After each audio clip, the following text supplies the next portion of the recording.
लोकसभा चुनाव की तैयारियों में जुटी भाजपा। कल टिहरी लोकसभा सांसद, विधायक और पदाधिकारियों के साथ होगी बैठक। केंद्रीय मंत्री धर्मेंद्र प्रधान भी रहेंगे मौजूद।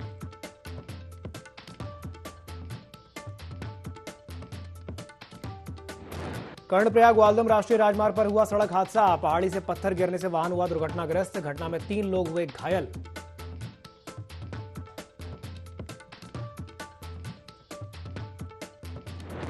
भारी बारिश के चलते टनकपुर चंपावत एनएच बंद। फंसे यात्रियों के लिए चंपावत के रैन बसेरे में की गई व्यवस्था। डीएम ने एनएच को जल्द खोलने के दिए निर्देश।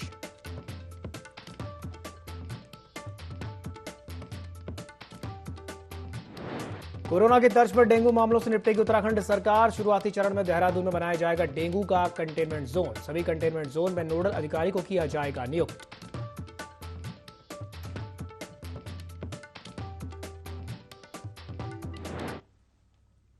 नमस्कार, देव मूवी लाइव में आप सभी का स्वागत है। मैं हूं आपके साथ दिव्यांशु जोशी। कांग्रेस विधायक राजेंद्र भंडारी ने कहा है कि जोशीमठ आपदा को कई महीने बीत गए हैं, लेकिन लोगों की समस्याओं का अभी तक समाधान नहीं हो पाया है।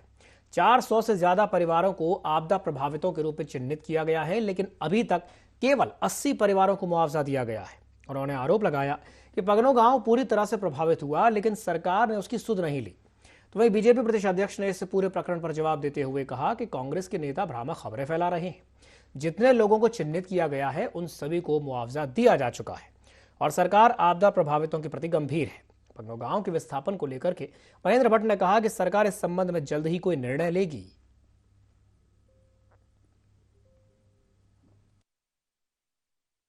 अंदर पिछले 4 महीने से भारी आपदा आई हुई है। सरकार वादे और बातें बहुत बड़ी बड़ी करती है, सपने भी बहुत दिखाती है, परंतु धरातल पे कुछ भी नहीं हुआ है। केवल 80-82 परिवारों को मुआवजा दिया गया है और 400 से ऊपर परिवार जो है नामांकित है, रेखांकित है, आइडेंटिफाई है, उनको आज तक मुआवजा नहीं मिल पाया। और ये बहाना लगाया जा रहा है कि सरकार के पास पैसा नहीं है। अब हकीकत क्या है ये तो सरकार जाने। क्या समाचार है? एक एक व्यक्ति को जो प्रभावित श्रेणी में आते थे उनको सरकार द्वारा सुविधा दी गई है। लैंड से संबंधित विषय को भी अब सुविधा दिया गया है बहुत जल्दी। और ये पहली बार है आपदा में अभी तक के मानकों के अनुसार सर्वाधिक धनराशि अगर कहीं दी गई है तो जोशीमठ आपदा में। सनातन धर्म के खिलाफ कई राजनेताओं ने विवादित बयान दिए हैं और इसके बाद पूरे देश में इन नेताओं के प्रति सनातन धर्म से जुड़े लोगों में आक्रोश देखने को मिल रहा है। धर्म नगरी हरिद्वार में जूना अखाड़े के संतों ने सनातन धर्म के विरुद्ध दिए गए बयानों को लेकर के अपना विरोध जताया। साथ ही साथ ये कहा कि ऐसे लोग अपनी राजनीति चमकाने के लिए इस तरह की गलत बयानबाजी करते हैं। इन लोगों को पागल खाने भेज देना चाहिए। जूना अखाड़े के अंतर्राष्ट्रीय अध्यक्ष प्रेमगिरी महाराज का कहना है कि अगर ये लोग सनातन धर्म के विरुद्ध बयानबाजी नहीं करेंगे तो इनका विनाश कैसे होगा। ऐसा बयान देकर ये अपने विनाश की ओर अग्रसर हो रहे हैं। जल्द ही इन लोगों का विनाश हो जाएगा।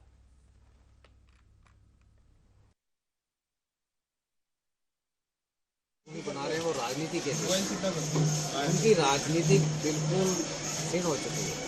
अब उनको अपना भविष्य बनाने के लिए उनको कुछ नजर नहीं आता। अगर उठा के छींटा किसी मार, अब पर्वत पर कोई पानी का छींटा मारेगा तो क्या फर्क पड़ेगा। तो सनातन धर्म तो वो महान हिमालय पर्वत है और वो चींटी सड़क पर रेंगने वाली चींटी, वो कुछ बोलते हैं उससे हमें क्या फर्क पड़ता है। अंत में उन्हें आना हमारी ही शरण में।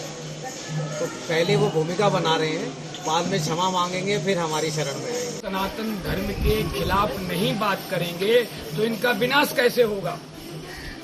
इसलिए ये सनातन धर्म की निंदा करने का लक्ष्य है कि अपना विनाश के लिए ये अग्रसर हो रहे हैं जो कोई भी लोग।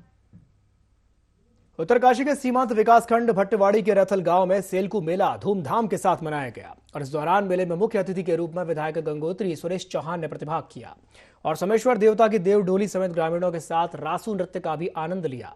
दरअसल फसलें पकने के समय दूर जंगलों में पशुपालन करने वाले पशुपालक इस समय गांव लौटते हैं और उन्हीं के स्वागत में हर गांव में इस मेले का आयोजन किया जाता है। हमारे डांडों कांटों में पशुपालक रहते हैं, भेड़ पालक रहते हैं और अब फसल पकने का टाइम आ गया। लोग डांडों से उतरना शुरू हो गए अपनी छानियों से। वहाँ पे तमाम जो डांडों में अपने आप नेचुरल फूल हैं प्रकृति के, अपने देवी देवताओं को चढ़ाने के लिए। और ये सेलकू जो मेला है ये मिलन का मेला होता है। तमाम बाहर से लोग जो हमारी ध्यानियाँ होती हैं वो सब इस मेले में आती हैं, अपने देवता की पूजा करती हैं, अर्चना करती हैं खुशहाली के लिए कि हम जो है डांडों से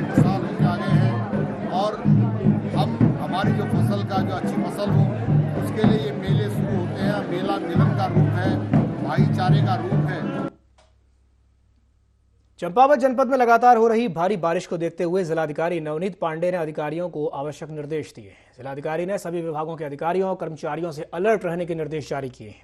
साथ ही साथ उन्होंने सड़क निर्माण एजेंसियों को भी सड़क मार्ग बंद होने पर उसे तत्काल चालू करने के निर्देश दिए हैं। साथ ही साथ ये कहा है कि किसी भी प्रकार की घटना होने पर रिस्पांस टाइम कम रखते हुए त्वरित कार्रवाई की जाए।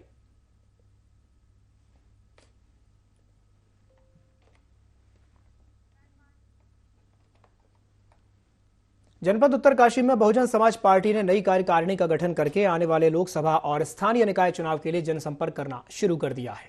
जिला मुख्यालय पहुंचे पार्टी के प्रदेश अध्यक्ष चौधरी वीरेंद्र सिंह ने कहा कि पार्टी इस बार ग्राम सभा से लेकर के लोकसभा तक हर सीट पर अपने उम्मीदवार उतारेगी। साथ ही साथ उन्होंने अतिक्रमण को लेकर लोकसभा और राज्यसभा में पहाड़ों के लोगों की बात रखने का भी भरोसा दिया।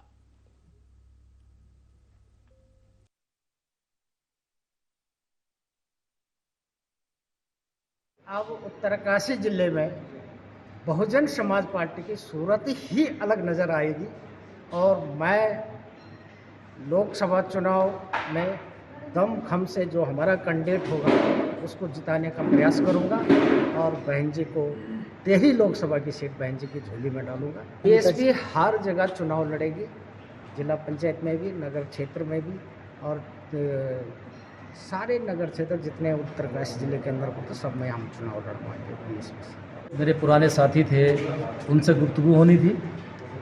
हमारे बहुत से साथी ऐसे हैं, संजय खत्री भाई राज बोध जी हैं, पूर्व जिला अध्यक्ष जी हैं, तो इनसे बैठ करके एक संगठन पर चर्चा होनी थी और माननीय बहन जी ने जो हमको टिप्स दिए हैं वो अपने संगठन में हमें बैठ करके शाम को इनको बताना है, क्योंकि लोकसभा का चुनाव है, नगर पालिका का चुनाव है, उसकी तैयारी पे हम लोग काम कर रहे हैं। बहुजन समाज पार्टी साफ आश्वस्त कराना चाहती है कि हम गरीबों का शोषण नहीं होने देंगे। जरूरत पड़ी तो बहुजन समाज पार्टी का संगठन सड़कों पे उतरेगा। हमारे विधायक हैं प्रदेश में, वो विधानसभा के अंदर गरजेंगे। हम लोग इस सरकार को चैन से नहीं रहने देंगे, क्योंकि बहुजन समाज पार्टी का पहला उद्देश्य सब समाज के गरीबों को और सब समाज को न्याय देना है और उनको जो है रोजगार उपलब्ध कराना है। क्योंकि माननीय बहन जी ने अपने शासनकाल में उत्तराखंड को 4-4 जिले दिए हैं। आज जो है 22 साल उत्तराखंड को बने हुए होने को चल दिए। इस सरकार का एक भी जो है कहीं पे जिला अस्तित्व में नहीं आया, एक भी तहसील नहीं बनी। माननीय बहन जी को बहुत कम समय मिला था जब उत्तर प्रदेश के साथ थे। 9 तहसीलें माननीय बहन जी ने बनाई थी, हजारों अम्बेडकर गांव बनाए थे। आज माननीय विकास की धारा जो माननीय बहन जी के समय बही थी, उस विकास की धारा के लिए उत्तराखंड की जनता तरस रही है।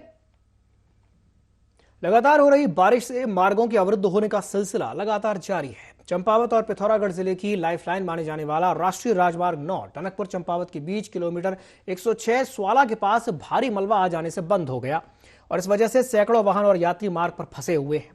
नेशनल हाईवे के मशीन मार्ग खोलने में जुटी हुई हैं, तो वही डीएम चंपावत नवनीत पांडे के द्वारा नेशनल हाईवे के अधिकारियों को मशीनों की संख्या बढ़ाते हुए मार्ग को तत्काल खोले जाने के निर्देश दिए हैं। मार्ग में फंसे यात्रियों को नगर पालिका चंपावत ने रैन बसेरे में ठहराने की व्यवस्था कराई है। छात्र छात्राओं की सुरक्षा को देखते हुए डीएम ने जिले के सभी स्कूलों को बंद करने के आदेश जारी किए हैं। फिलहाल हाईवे को खोलने का युद्ध स्तर पर प्रयास जारी है।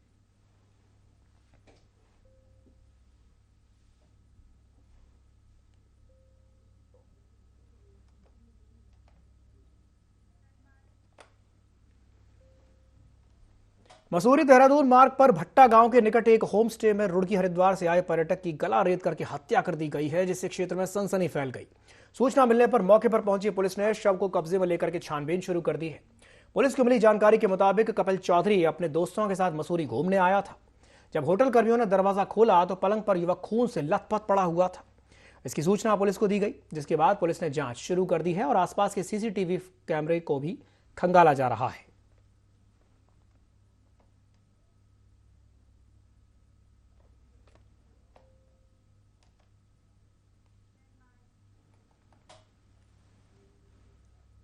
उत्तराखंड में डेंगू महामारी का प्रकोप लगातार बढ़ता ही जा रहा है। प्रशासन के लिए चिंता का विषय बना हुआ है। तो वहीं दूसरी ओर स्वास्थ्य विभाग में डेंगू से निपटने के लिए कोरोना की तर्ज पर ही काम करना शुरू कर दिया गया है। स्वास्थ्य सचिव आर राजेश कुमार की अगर माने तो पूरे प्रदेश में 1130 डेंगू के मामले अब तक सामने आ चुके हैं। इसमें सबसे ज्यादा देहरादून, हरिद्वार और पौड़ी जनपद में डेंगू के मामले आए हैं। स्वास्थ्य सचिव ने यह भी कहा कि डेंगू से निपटने के लिए दिशा निर्देश दे दिए गए हैं और गाइडलाइन दोनों ही जारी कर दी गई हैं।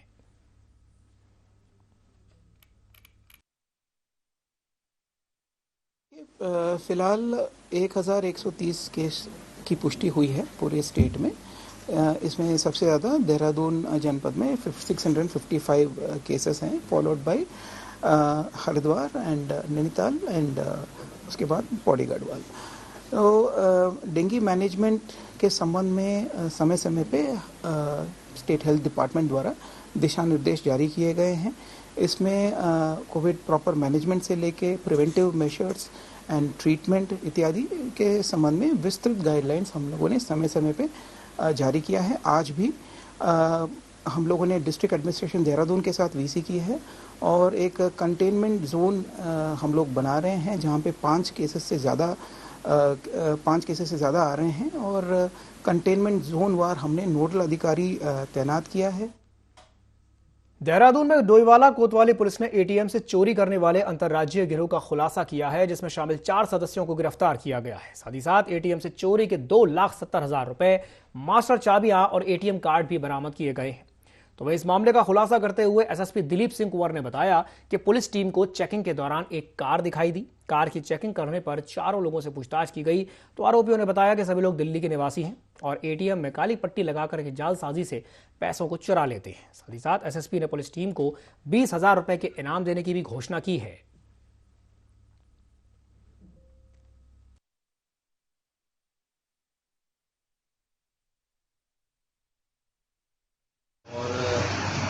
वाला ने इसमें एक्टिविटी पार्टिसिपेट करते हुए इसको इस घटना को करने वाले 4 लोगों की अरेस्टिंग करी। उसमें 2,70,000 रुपया बरामद किया। एक गाड़ी है दिल्ली नंबर की हुंडई एक्सेंट वो बरामद किया। 4 चाबियाँ जो हैं जो एटीएम का जो चैम्बर होता है उसके खोलने के लिए चाबियाँ होती हैं, तो वो 4 चाबियाँ बरामद हुई हैं। काली पट्टी है, फाइबर पट्टी होता है, वो 4 पट्टियाँ बरामद कर ली, जिसको इस्तेमाल करते हुए उन्होंने फ्रॉड किया 5 एटीएम। इस गिरोह का काम ये था कि इसमें जो सरगना है वो अमित है और अमित को जानकारी थी कि एटीएम कैसे ऑपरेट करते हैं, एटीएम को कैसे बोलते हैं। पूर्व यूकेडी नेता शिव प्रसाद सेमवाल ने एक नई पार्टी का गठन कर लिया है। राष्ट्रीय रीजनल पार्टी के गठन होने से उत्तराखंड लोक क्रांति दल का दामन छोड़कर कई कार्यकर्ता शिव प्रसाद सेमवाल के साथ जुड़ गए हैं और इस पार्टी का उद्देश्य प्रदेश की मुसीबतों से प्रदेश की जनता को निजात पहुंचाना है और उसी राह पर यह पार्टी आगामी चुनाव के लिए प्रचार प्रसार करेगी। राष्ट्रीय रीजनल पार्टी के अध्यक्ष शिव प्रसाद सेमवाल ने बताया कि प्रथम चरण में नगर निगम चुनाव में प्रत्याशियों को उतारा जाएगा और उसके बाद विभिन्न विश्वविद्यालय में छात्र संघ के इलेक्शन में भी मुख्य रूप से हमारी पार्टी की भूमिका रहने वाली है। तो वहीं लोकसभा चुनाव की तैयारी भी जल्द ही हमारी पार्टी शुरू कर देगी। राष्ट्रवादी रीजनल पार्टी है तो जाहिर सी बात है ये एक ऐसी रीजनल पार्टी है जिसकी एक राष्ट्रवादी सोच है और हमारा ये साफ साफ मानना है कि राज्य सेवा से ही राष्ट्र सेवा सही हो सकती है। जो व्यक्ति अपने राज्य से अपने प्रदेश से प्रेम नहीं कर सकता वो अपने राष्ट्र से और देश से भी प्रेम नहीं कर सकता। तो जाहिर सी बात है कि उत्तराखंड के जो बेसिक कोर इशूज हैं वो हमारी प्राथमिकता में। प्रदेश के तमाम उदाहरणों को लेकर के हमने ये बात देखी है कि गठबंधनों का कोई भी इतिहास जो है सुखद नहीं रहा है। इसीलिए हम लोग किसी भी तरीके से चाहे एक सीट भी आए या कभी बहुमत के लिए एक सीट की भी कमी पड़े, हम लोग किसी भी हालत में ना तो दिल्ली में गठबंधन करेंगे ना प्रदेश में गठबंधन। प्रदेश के कृषि एवं ग्राम्य विकास मंत्री गणेश जोशी ने कैंप कार्यालय में आगामी नवंबर महीने में आयोजित होने वाले जीआई महोत्सव की तैयारियों के संबंध में प्रधानमंत्री मोदी के पूर्व सलाहकार भास्कर खुलबे समेत विभागीय अधिकारियों के साथ एक बैठक की और इस बैठक के दौरान मंत्री जोशी ने जीआई महोत्सव की तैयारियों को लेकर अधिकारियों को आवश्यक दिशा निर्देश दिए। मंत्री ने अधिकारियों को जीआई महोत्सव के संबंध में आपसी समन्वय बनाकर के काम करने के निर्देश दिए। जीआई रजिस्ट्री विभाग भारत सरकार के द्वारा 17 से लेकर के 21 नवंबर तक 5 दिवसीय जीआई महोत्सव का भव्य आयोजन देहरादून में किया जाएगा।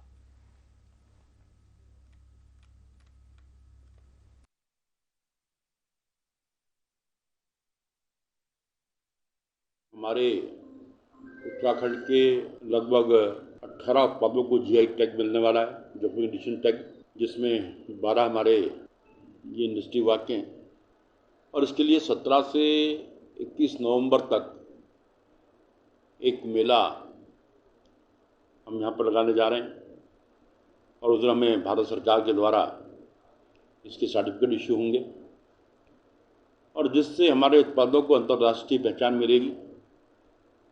इसकी बैठक आज यहाँ पर प्रधानमंत्री जी के पूर्व सलाहकार जो केदारनाथ प्रोजेक्ट को देख रहे हैं खासकर पुल पे हमारे सेक्रेटरीज, अन्य विभागों के सभी लोग यहाँ पर उपस्थित थे। हरिद्वार के नगर कोतवाली क्षेत्र में एक युवक की हत्या का पुलिस ने चंद घंटों में खुलासा करके आरोपी को गिरफ्तार कर लिया। कोतवाली इलाके में आज हुई हत्या का पुलिस ने खुलासा कर दिया है। हत्यारों ने 20 साल के युवक की गोली मार करके हत्या कर दी थी और पुलिस ने सीसीटीवी फुटेज के आधार पर आरोपी को गिरफ्तार कर लिया।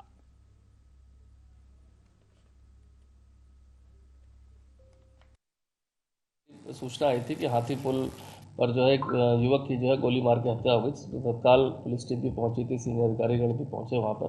तो पता चला कि करण नाम का जो युवक था वहां पर सोया हुआ था, एक ढाबा टाइप का था, वहां पर सोया हुआ था और वहां पर कुछ अज्ञात लोगों ने जाकर, जिसमें 3 लोग बताए गए थे, इसमें एक लोग ने जाकर वहां पर गोली से उसकी सर पे तमंचे से फायर किया, जिससे उसकी मृत्यु हो गई थी। वहाँ के आसपास के सीसीटीवी फुटेज और अन्य लोगों से जब जानकारी की गई तो उसमें कुछ संदिग्ध लोग के नाम पता चले और इसके आधार पर पुलिस टीम ने एक व्यक्ति जो हर्षित नाम है जिसका, उसको गिरफ्तार किया, जिसके पास घटना में प्रयुक्त तमंचा भी बरामद हो गया है। इसके अन्य 2 साथी के बारे में भी पता चला था, जिसे भी पुलिस ने अभी को टीमों को भेजा गया उनको अरेस्ट करने के लिए। क्या कारण रहे थे, इस संबंधित पूछताछ की जा रही है। देहरादून के ऋषिपर्णा सभागार कलेक्ट्रेट में जन सुनवाई का आयोजन किया गया। जन सुनवाई के दौरान 97 शिकायतें प्राप्त हुई हैं। देहरादून के जिलाधिकारी के समक्ष पारिवारिक मामले, सीनियर सिटीजन्स के भरण पोषण से संबंधित शिकायतें आई हैं। इसके अलावा भूमि सीमांकन, जमीनों के विवाद, अतिक्रमण, सरकारी धन का दुरुपयोग आदि से भी संबंधित शिकायतें मिली हैं। देहरादून की जिलाधिकारी सोनिका ने सभी विभागों के अधिकारियों को शिकायतों का जल्द ही निराकरण करने के निर्देश दिए हैं। साथ ही साथ उन्होंने संबंधित अधिकारियों को वरिष्ठ नागरिकों से संबंधित प्रकरणों पर जल्द ही कार्रवाई किए जाने के निर्देश दिए हैं। 97 शिकायतें हैं आज हमारी और हर तरह की शिकायतें आपदा से रिलेटेड है, इंक्रोचमेंट से रिलेटेड है, लैंड डिस्प्यूट से रिलेटेड है, सीनियर सिटीजन से रिलेटेड काफ़ी शिकायतें आ रही हैं जिसमें कि घर में डोमेस्टिक वायलेंस या कुछ इस तरह की चीज़ें हो रही हैं। तो सभी चीज़ों को सभी अधिकारियों को इंस्ट्रक्शन दिए गए हैं कि तत्काल जो जल्दी से निस्तारित हो सकती है इमीडिएटली उनको इमीडिएटली कर लें और जो थोड़े से लैंड डिस्प्यूट रिलेटेड हैं उनको तरीके से देख के तत्काल निस्तारित। उत्तराखंड में डेंगू का कहर लगातार जारी है। रोजाना डेंगू के मरीज बढ़ रहे हैं और अब तक 1130 मरीज उत्तराखंड में सामने आ चुके हैं। प्रदेश के स्वास्थ्य सचिव डॉक्टर आर राजेश कुमार ने राजधानी देहरादून और हरिद्वार के कई अस्पतालों का निरीक्षण करके वहां के हालातों की जानकारी ली।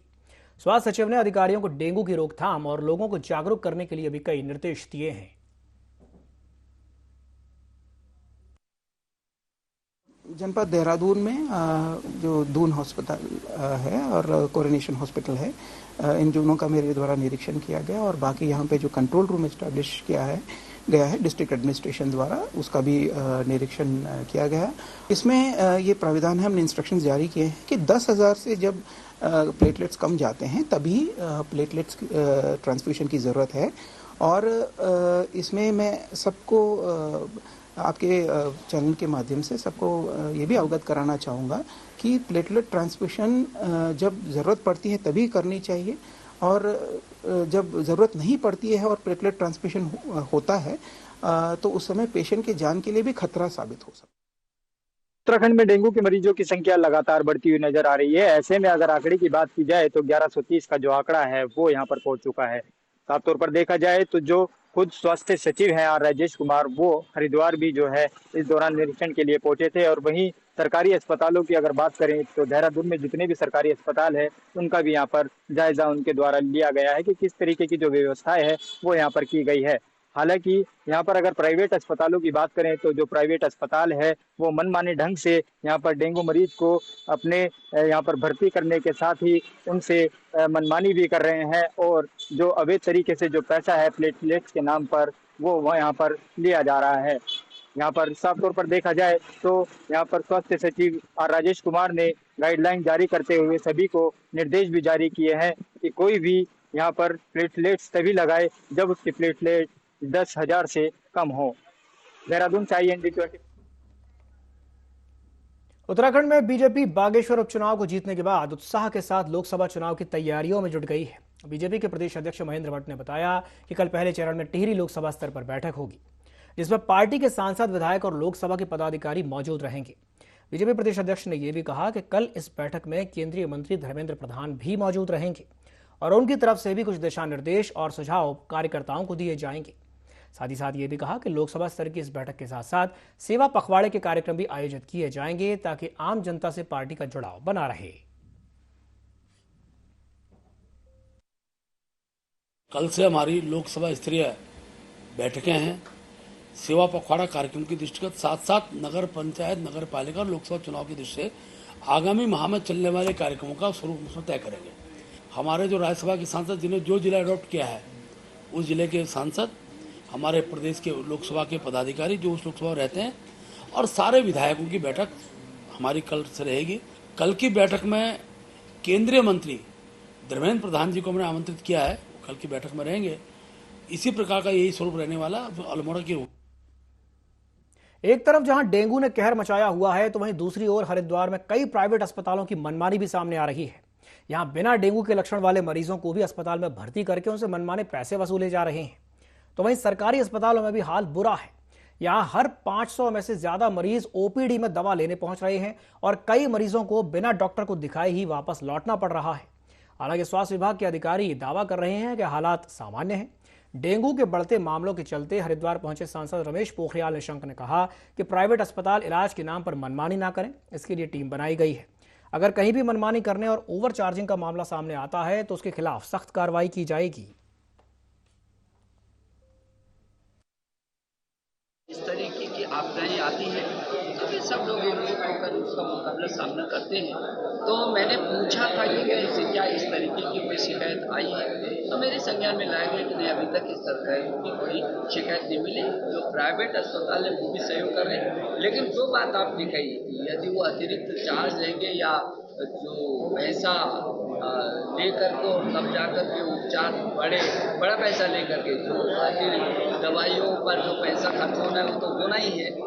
लेकिन यदि ये लगता है कि नहीं कोई उस मजबूरी का लाभ उठा रहा है तो वो फिर बर्दाश्त नहीं होगा। वो डीएम को भी सीएमओ को भी कहा। जनपद के पहाड़ी क्षेत्रों में हो रही बरसात के चलते जनपद के तराई क्षेत्र टनकपुर बनबसा से होकर के बहने वाली शारदा नदी भी उफान पर आ गई है। बनबसा शारदा बैराज का डिस्चार्ज केवल 1 लाख क्यूसेक से ज्यादा होने के चलते बैराज पुल पर रेड अलर्ट घोषित कर दिया गया है और पुल को यातायात के लिए बंद कर दिया गया है। स्थिति को देखते हुए जिला प्रशासन ने जनपद के सभी अधिकारियों और विभागों को रेड अलर्ट पर रखा है।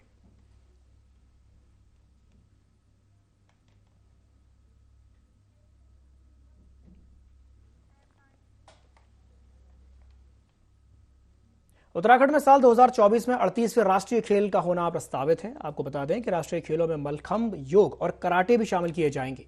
राष्ट्रीय खेलों में 38 खेल कराने की तैयारी की जाएगी। अपर सचिव खेल विभाग जितेंद्र कुमार सोनकर ने जानकारी देते हुए बताया कि इंडियन ओलंपिक एसोसिएशन से 34 खेल प्रतियोगिताओं के आयोजन की अनुमति मिल चुकी है। प्रदेश सरकार ने 4 खेलों के चयन में मलखंभ, योगासन और कराटे का भी चयन किया है, जबकि एक खेल पर अभी भी विचार चल रहा है।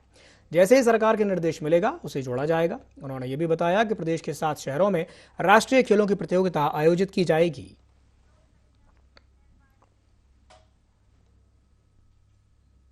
इसी के साथ बुलेटिन में फिलहाल के लिए इतना ही। दीजिए इजाजत। नमस्कार।